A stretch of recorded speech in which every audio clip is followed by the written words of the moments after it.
இந்த புதிய நாளிலே ஆண்டவராகிய இயேசு கிறிஸ்துவின் நாமத்தினாலே உங்களை வாழ்த்துகிறோம்.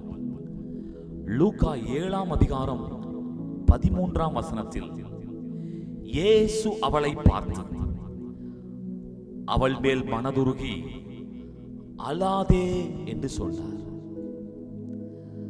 தனது ஒரே மகனை இழக்க கொடுத்த அந்த விதவை பெண், அந்த நாயினூர் விதவை, இப்பொழுது பாடையை, அந்த வாலிபனை சுமந்து கொண்டு அந்த பாடையை தூக்கி கொண்டு வருகிறார்கள்.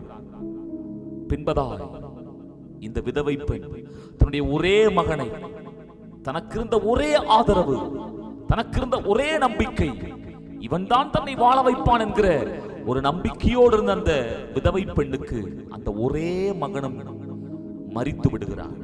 இந்த சூழ்நிலையை பார்த்த ஆண்டவர் அவர் மனதுருகுகிறார்.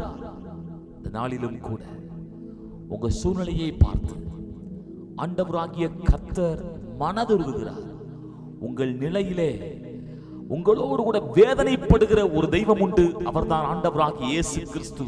அவர் மனதுருகி அவளை பார்த்தவர் இன்றைக்கு உங்களையும் பார்க்கிறார், உங்கள் சூழ்நிலைகளை பார்க்கிறார். அவர் சொல்லுகிற வார்த்தை, அன்றைக்கு அவளை அழாதே என்று சொல்லி அவனுடைய ஒரே மகனை, மரித்தவனை உயிரோடு கூட எழுப்பி கொடுத்தவர். இந்த நாளிலும் உங்கள் கண்ணீரை பார்த்து கொண்டிருக்கிற ஆண்டவர் உங்கள் சூழ்நிலைகளிலே, உங்கள் காரியங்களிலே எதெல்லாம் மரித்திருக்கிறதோ, உங்கள் வாழ்வில் எதெல்லாம் மரித்த சூழ்நிலையை போல இருக்கிறதோ, நிச்சயமாக தேவன் அதை உயிர் பெற செய்வார். இந்த வார்த்தையை நம்புங்கள்.